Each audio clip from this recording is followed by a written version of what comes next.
That's excellent. Okay, here's Hashem. We're going to be finishing the parak of Misha Hotziyuhu. We've spent a lot of time, I think that's a fair sentence. We spent a lot of time discussing different types of Eruvin, different types of Tchumen. We finally learned the Mari Makom, where 2,000 Amos comes from, a Brisa based on a Pasuk, based on multiple Gzeros Shava, and seemingly across the boards. Everyone seems to agree to it. Now, in our Mishnah, we had a machlokes in our Mishnah. If we were to look back, it's a couple of blot ago. Where is that? That's many blot ago. I don't remember where it is. But there, the Mishnah, oh, here it is. It's on Mem Testament base, just not too far ago. So there we had a discussion about whether or not it's ideal to make an Eruv with pas, with bread, or if it's ideal to do so biragla. We saw machlokas in the Tanaim there. And we're going to be analyzing, first and foremost, where that machlokas takes place. And that's going to be our opening. We are starting on the bottom of Mem Tes. That's not correct. Where are we?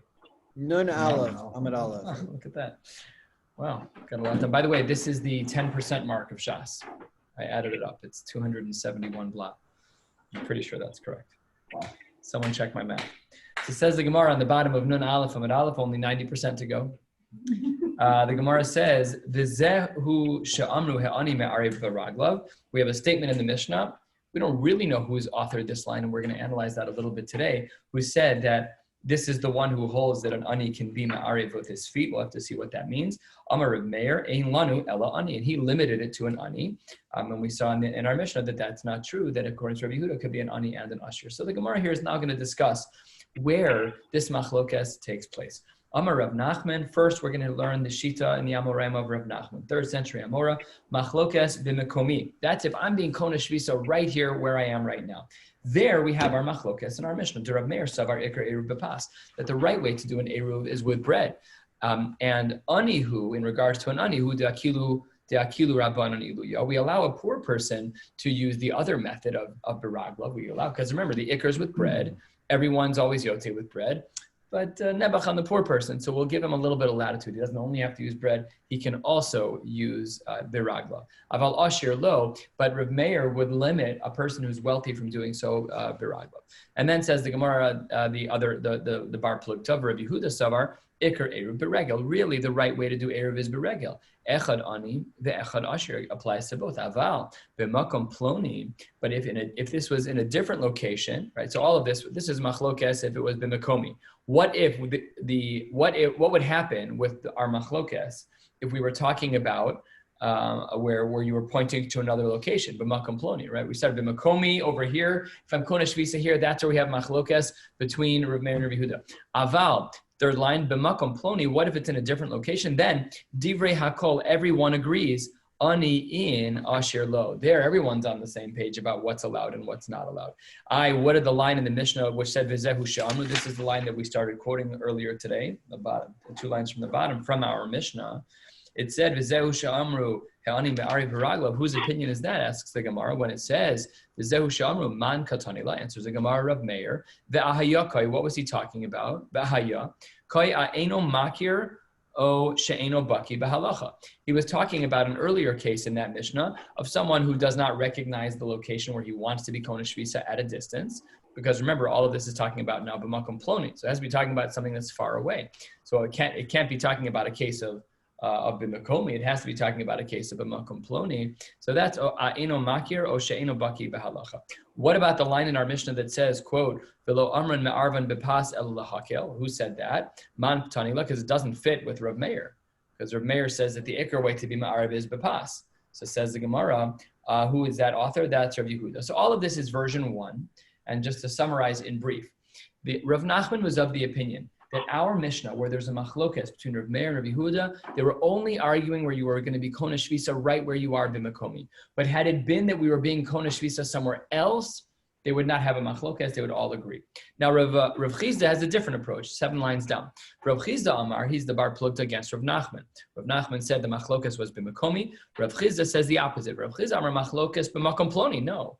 But the machlokes that they're having is only when they're looking out at a distance and saying, I want to be kona shvisa over there. The Rav Meir savar ani in asher lo. That in that case, we allow for the poor person to be kona shvisa, says Rav Meir, but we don't allow for the asher to be kona shvisa with biraglav. For Yehuda Savar Echad Ani ve'Echad Ashir, that it would be permissible under all circumstances. Aval b'Mekomi, says Rav Chizda. What if they were arguing about b'Mekomi? If I was being Konesh Visa right here, Divrei Hakol Echad Ani ve'Echad Ashir, the Ikar Eruv b'Regel. That's how the Gemara would be understood, how our Mishnah would be understood according to Rav Chizda. So just again to shorten and to synopsize what our Mishnah is talking about is as follows. We have a machlokes in our Mishnah between Rav Meir and between Rav Yehuda about whether or not it's better to be ma'ariv b'pas or to be ma'ariv b'raglav. Rav Nachman, the first Amora, says that our Mishnah is only talking about a case where you're being konesh visa over here, right, b'makomi, and that's where we have our machlokes Rav Meir Rav Yehuda. However, Rav Chizda, the dissenting opinion against Rav Nachman, said the machlokes is only when you're not having your shvisa here, but rather it's b'makom ploni at a distance. And how, according to Rav Chizda, would we read the line v'zo hi she'amru? Remember, that's the line that we tried to translate before, that the ani is ma'ari b'raglav. When does that apply? Says the Gemara, man k'tanila, that's the opinion of Rav Meir. And ve'ahayakai, what was he talking about? What was the case there? Aha mishe ba b'derech v'chashcha. That was only talking about a case where he was being makabel his shvisa right here on the spot in Makomi, where it got dark, wherever he was. Who authored the line v'lo amru me'arvin b'pas elalahakel man k'tanila divrei hakol? Everyone would agree to that. That pas is a leniency to utilize when you are talking about being konesh shvisa b'makomi. But when we're talking about being konesh shvisa b'makom ploni, so that's that's where Rav Chizda says that Rav Meir and Rav Yehuda have their machlokas. So there's a flip-flopping here. It's a little confusing. I'll just say the summary one more time. Our Mishnah has a machlokas Rav Meir and Rav Yehuda in regards to whether or not bread is the best form of eruv, or whether or not being konesh shvisa b'raglav is the best form of eruv. Fine. Rav Nachman was of the opinion that their machlokas was specifically talking about where they were konesh shvisa right here, and Rav Chizda was of the opinion that their machlokas was not talking about being konesh shvisa, but rather b'makom ploni at a distance. And then the Gemara, about halfway down in an Aleph Amud Beis, brings a long brisa as a raya to the shita of Rav Nachman. Tanya Kavasi de Rav Nachman. The brisa goes until 6 lines before the end of the page. Let's get started with the brisa. Echad ani ve'echad ashir me'arvin bepas. So that's the starting of the Mishnah. We'll see that this is going to be Shitas Rav Meir. V'lo yatsa ashir chutz l'tchum v'yomar shvisasi b'mekomi. A rich person can't go out of the tchum and say that this is going to be my makom shvisa. Shelo amru ma'arvin b'regel elo l'misha ba b'derech v'chashcha. That the only way that he can ever do that, he can say shvisasi b'mekomi, is when he can't control it. You can only be ma'ariv b'regel when you have to. Otherwise, you're not allowed. This is a classic Rav Meir understanding of things. Rabbi Yehuda Omer, Echad Ani ve'Echad Ashir, he says, no matter what, he says that they're ma'arvin b'regel. V'yatza Ashir chutz l'tchum v'yomer teishvisasi b'makomi v'zehu ikaro shel eruv. He says that's a classical case where a person would say that I want to be shoves b'makomi, and that's his shita, and it seems to be that he would hold that across the boards.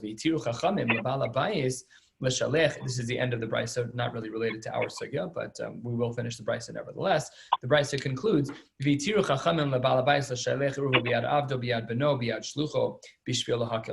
allow him to send out an eruv with the assistance of others. That's not a problem at all.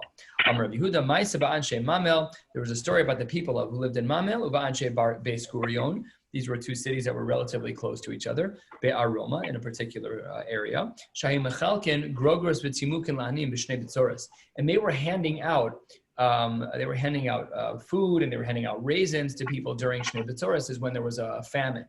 So what happened in order to prepare for this? Uvayin aniyei kfar shichin ve'aniyei kfar chananya umachshichin al hatchum lamacharas mashkim uvayin. So what they did is these cities were relatively close by. So they were konesh visa in a way where they could access that city on Shabbos. So that's how the Gemara uses this to support the shita of Rav Nachman, that the machlokas that we're talking about is only b'makomi, but when he was talking about b'makom ploni, everyone would agree, because as we see in the shita of Rav Yehuda here, that when it comes to shvisasi b'makomi, that's ikaro shel eruv. Seemingly everyone that would apply to, that's how this brisa is a raya to Rav Nachman. And in fact, that's raya number one. Number two, Amar Rav Ashi masnisa nami deka. Our Mishnah, when we say our Mishnah, it doesn't mean our Mishnah that we're talking about now. It's actually the Mishnah that we're going to learn next. We'll learn it today before the end of the parak. And he also brings a raya that we hold like Rav Nachman from From a Mishnah, Diktani, the Mishnah writes as follows, 6 lines from the bottom.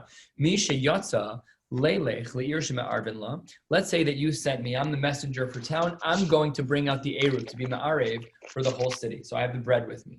So if I go out, Leilech Le'ir Shema Arvin La, I'm going to go bring my Eruv. While I'm walking, they say, no, you don't want to be Ma'arev in that place. That place is filled with lions. That place is dangerous. The weather's terrible. There's flooding. So what ends up happening if you turn around and walk back? Now, on the one hand, you're holding bread. And at the same time, you're walking. Were you Konesh Visa and other people were not? Was everyone Konesh Visa or was no one Konesh Visa? Because you already did part of your job. You started walking. So it says the Gemara, Hum muter leilech l'chol b'nei ha'ira surin divrei Rabbi Yehuda. Rabbi Yehuda was of the opinion that the person who was Ma'arev, the messenger who was sent to bring the Eruv to point X, by him it's mutter for him to use those 2,000 amos, but no one else is allowed to.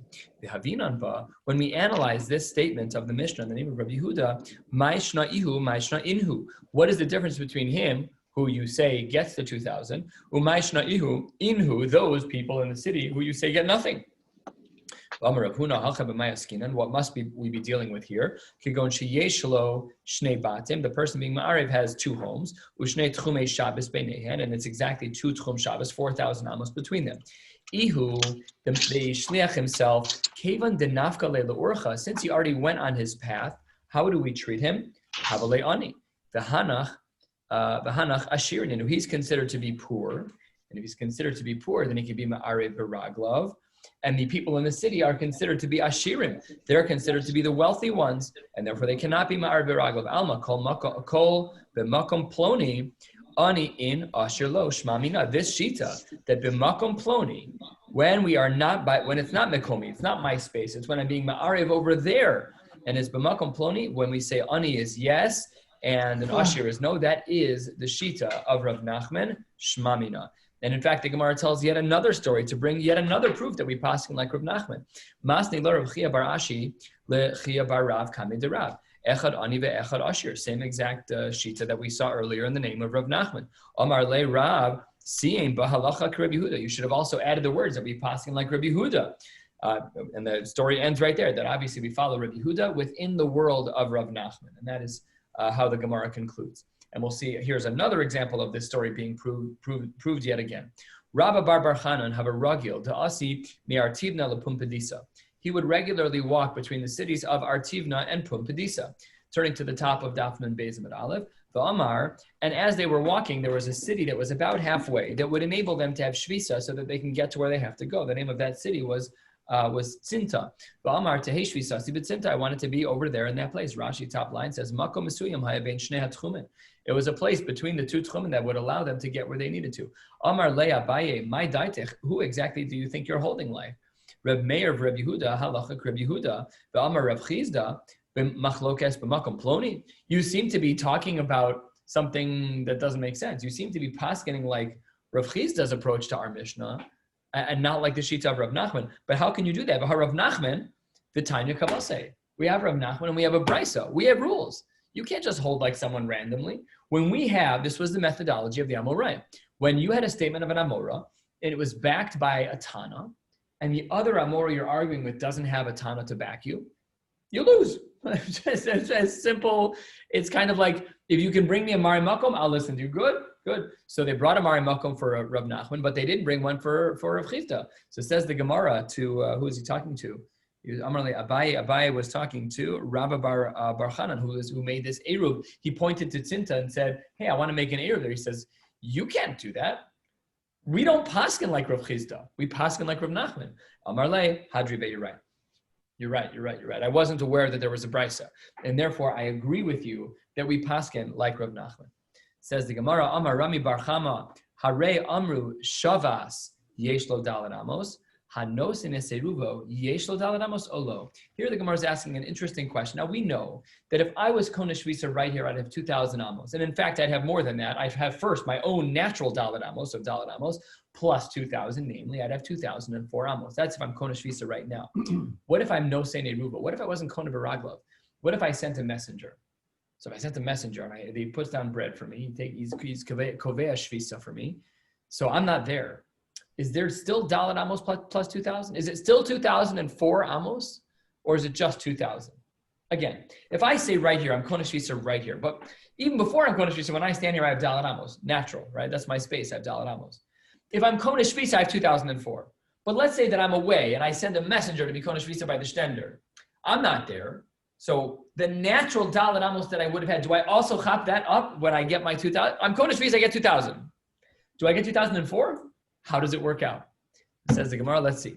That's our question. Hanosin es eruvo yesh lo dalet amos olo. Says Gemara, Amar Rava, Toshma lo amru ma'arvin bepas elo lahakil ala asher shelo yetziv v'yarv v'raglam. We said that the only reason why, this is again Kashita we saw in the Mishnah, one of the reasons we allow for a person to use bread is to make it easier on the wealthy person that he doesn't have to go out and walk. We allow him to use bread. Very good. The Amris Ainlo, if you're going to say that he doesn't have those Dalet Amos, that he doesn't have 2004, but he only has 2,000. If you don't give him those initial 4 amos, hi lahakel. What kind of language was the Mishnah using of lahakel? It was meant to make his life easier, but lahachmer, you limited him by, it's not a huge chumrah, but it's more chamor, and still you got rid of his Dalet Amos, says the Gemara. And therefore, it must be the case that he has 2004 amos, says the Gemara. I'm not sure that's true. If you're sitting there with your feet up on the ottoman and you can choose exactly how you want to spend your time, I think I'd sacrifice 4 amos for someone else to go put my Eruv there. Right? We make those decisions all the time. Oh. Do I want to go to the store or do I want to spend more money on Amazon? Except if you're just shy of getting into the city. Of course. That would be an obvious and implied, but that's not the case the Gemara is dealing with because the Gemara answers in kind. Afilu hachi nichale. Even if he were to lose the 4 amos and he'd only be left with 2,000, he'd prefer that. So he doesn't have to get up and go. But of course, David, you're right, that had it been that it dropped him 3 amos short of the city, that's pashut that he would not have wanted that. That's pashut. By the way, the Gemara doesn't answer this question. Right. Because all we're saying is that Rava's suggestion is not strong enough. That's all we're really saying. Because Rava suggested, hey, listen, it says lahakel in the Mishnah. Says the Gemara, so what? That's not mukhrach. So we don't have, from the Gemara, without Rishonim, from the Gemara, when we analyze, one of my Rabbeim said, always learn the Gemara as if you are Rashi and then go back and find out why you were wrong. Which is it's a good way to learn. You get creative and come up with things that make no sense and then you really appreciate Rashi more. But if we were to stop here with no Rishonim, the din would be unknown because we don't know if you get Dalet Amos. Okay, new Mishnah. I think we only have 2 Mishnahs left in the parak. Yeah, 3. The last one's very short though. Okay, next Mishnah. We saw this dialogue already. If someone is being sent as the messenger, I'm carrying bread. We already saw the Ukimta where he has 2 homes. We're going to learn the same exact Gemara again here. And my friend sent me back. So Rabbi Yehuda said that the person who was the shliach is allowed to walk those 2,000 amos. He gets the latitude. However, the Bnei Ha'ir get nothing. It's as if he did nothing for them. That's all Shitas Rabbi Yehuda. Finishing up the Mishnah, Rabbi Meir Omer, Kol shehu yachol le'arev, velo irev, harezeh chamar gamal. If you could have made an Eruv and you didn't make an Eruv, then that space for you is chamar gamal, which means that you can't use it in the math. You can't count it as part of the equation for your 2,000 amos. Very interesting. That was what we saw a couple of blot ago as well, or yesterday. What's that? I'm confused by the I'm driving a camelback or what? The chamar gamal is an example that the Mishnayos have used a number of times to indicate that you're being pulled in 2 directions. It is the definition of a suffix. It is an unknown as we treat it. So that's what Rashi, many blot ago, I remember the first time we saw it, probably 10, 15 blot ago, I remember where we saw it. But Rashi there explained that you pull a camel, but a donkey pulls you. So he says that you're kind of being treated differently. So it's kind of like this, stuck in there. Yeah, nishtah. That's the span of my Yiddish knowledge. So it says the Gemara as follows. And this we saw already. I'll just read this rapidly. We saw this exact quote, Maishna Ihu, Maishna Inhu. Why is there a difference between him who gets to 2,000 amos and the people in the city who don't? Because we said that between the locations there's 4,000 amos. Ihu, the messenger, when he leaves, he's now poor. He's treated as poor, even if he lives in a mansion. He's treated as poor because he's in the middle of nowhere right now. V'hani, the people sitting at home with their feet up, they're ashirim. So then it doesn't work for them. It only works for him, and that's why his Eruv works and theirs didn't. Tanya Nami Hachi, a brisa which agrees with this. Mishi yesh lo shnei batin, people who have two homes, and there's 4,000 amos between them. Now the language is going to get very important. Once you start on the path, hichzik baderech means you made a chazak on the path. You started walking. You're starting to move. Then kana eruv dibur Rabbi Yehuda. Yeser al kain. What does yeser al kain mean? We'll see in a moment. We're going to look in Rashi here. Yeser al kain. In addition to this, Amar Rav Yossi Rabbi Yehuda afilu mitzau chavero va'amar lo linpo. If I stop you, you were about to go be kona eruv. You're about to walk and be kona eruv. But I said to you, wait, don't go. Sleep here because eschamahu, it's too hot to walk. Estzinahu, it's freezing out. Lamachar mashkim v'holech, and tomorrow you can go. So Rabbi Yossi says that's also going to be kona eruv. Rashi, just to our right, Rashi Dibra Hamaschal Yeser al Kain says afilu lo hichzik baderech. Even if he doesn't actually start walking, Ela Amar, let's say, he only said, I want to leave. So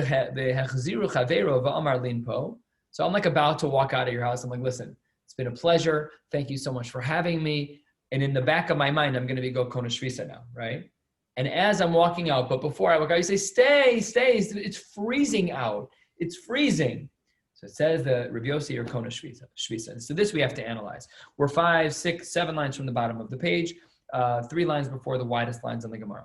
Amar Rabba, here we have a machlokas as to what this opinion of Rabbi Yossi, Rabbi Yehuda is talking about. Amar Rabba, Lomar, the friend has to actually say something. And when the friend actually says something, Kule Alma Lo Pligi Desarich, we agree that in order, listen, if I'm about to leave the house and you stop me, I can still be Kona Shvisa. What if you don't stop me? What if I just decide to stay there on my own?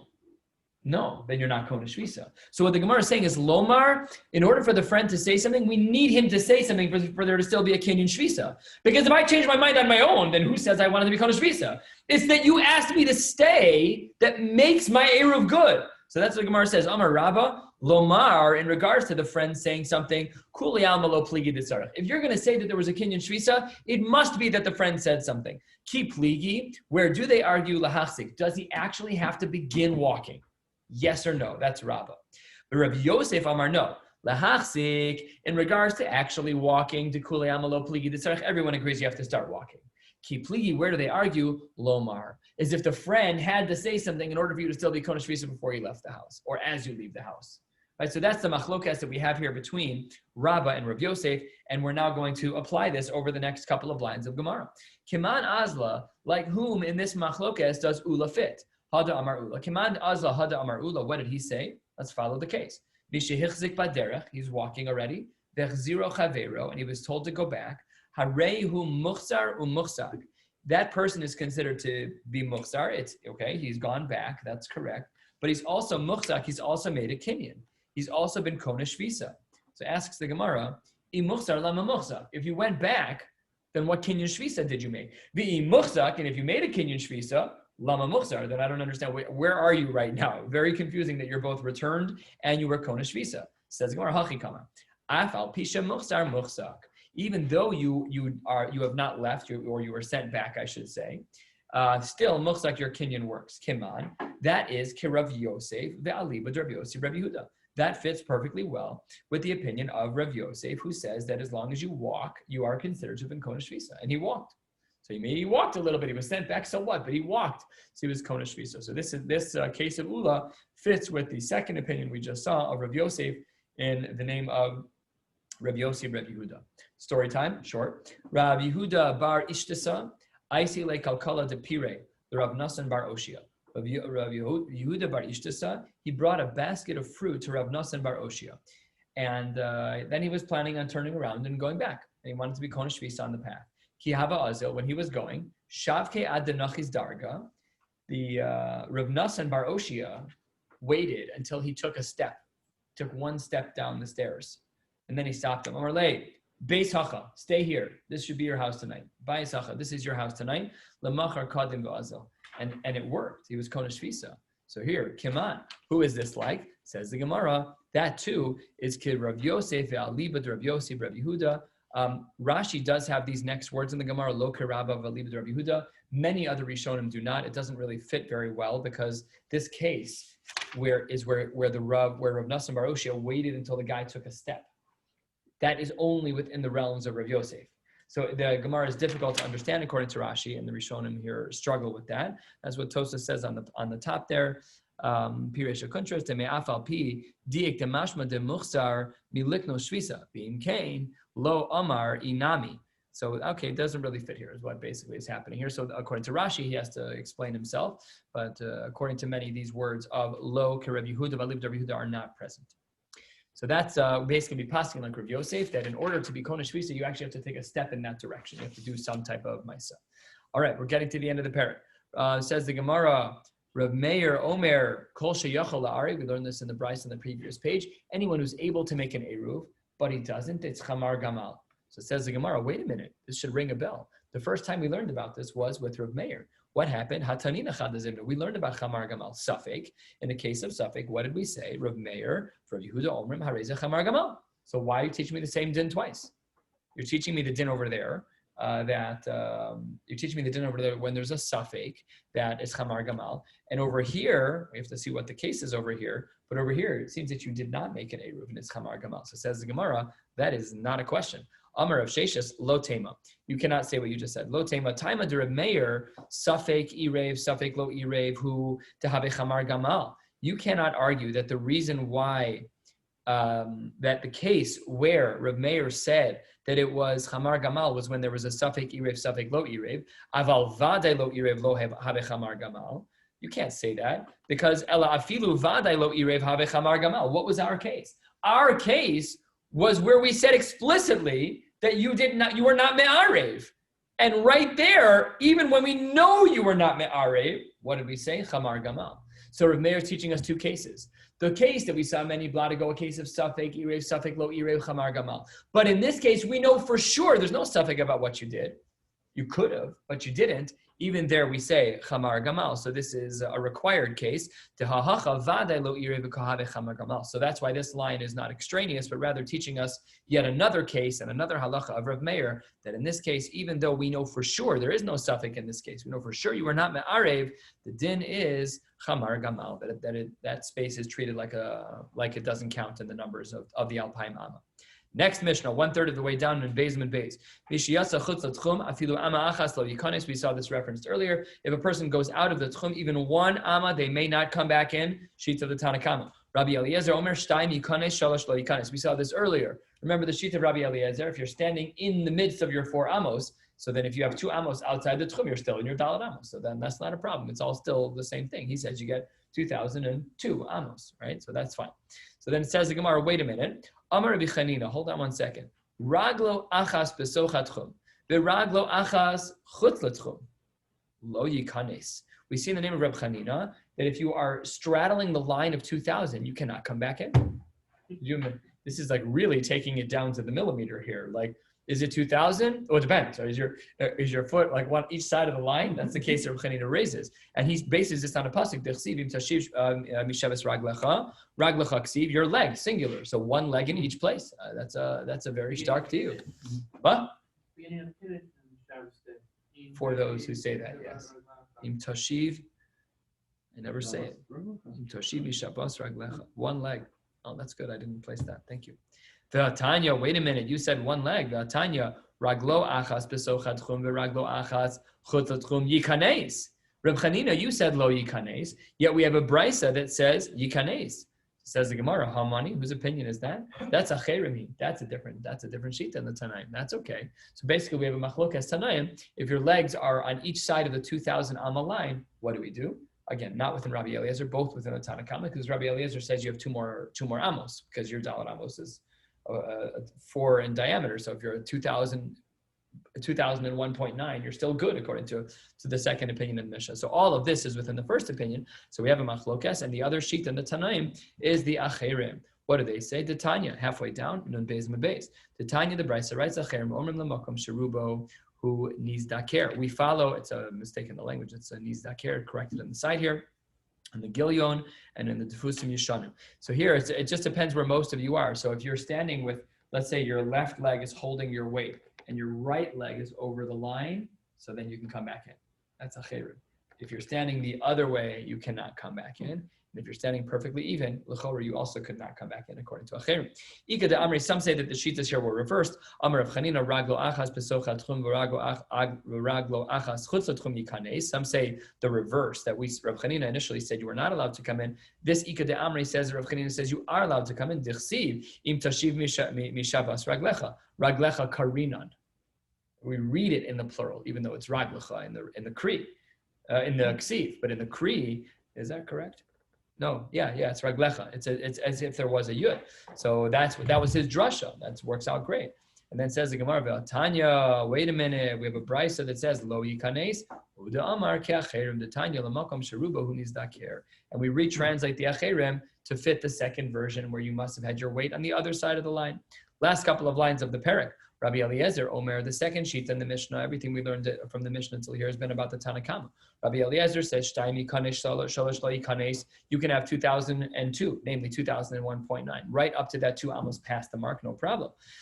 But 3 not allowed, says the Gemara, Tanya, wait a minute, that's not true. Rabbi Eliezer, Omer, Achas, Yikanesh Shtayim lo Yikanesh. We see a brisa that says differently. Our Mishnah says you're allowed to have 2 almost, but not 3. Here we have a brisa that says you're allowed to have 1, but not 2. Says the Gemara, Lo Kashya. There's a couple of ways to understand this Gemara, but the way that is the most simple understanding is that it depends where you're stepping from. If I step, I'm standing in the 2001st Amma, so I'm less than an Amma out from the line, and I take 1 step over, and I'm now in the second Amma between 2001 and 2002, that's where I stand, then I can still go back. That's one brisa.